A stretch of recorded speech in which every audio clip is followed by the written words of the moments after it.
আসসালামু আলাইকুম রহমতুল্লাহি বরকাত। কি অবস্থা সবার, কেমন আছেন? আশা করি ভালো আছেন। আমি আছি ভালো। তো দেখতে পাচ্ছেন মাশাল্লাহ আজকে 1 মাস পরে আমাদের ফার্মে মুরগি এসেছে।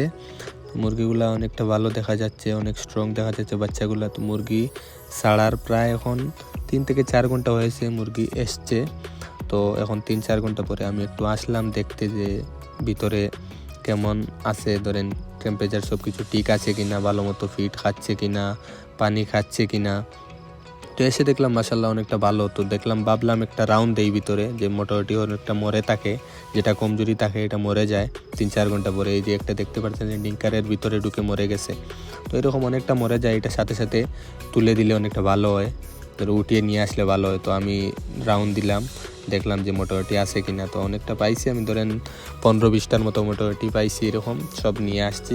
আর বাকিগুলা মুরগি অনেকটা সুস্থ ভালো দেখা যাচ্ছে। তো ভিতরে গরমটাও দেখা যাচ্ছে।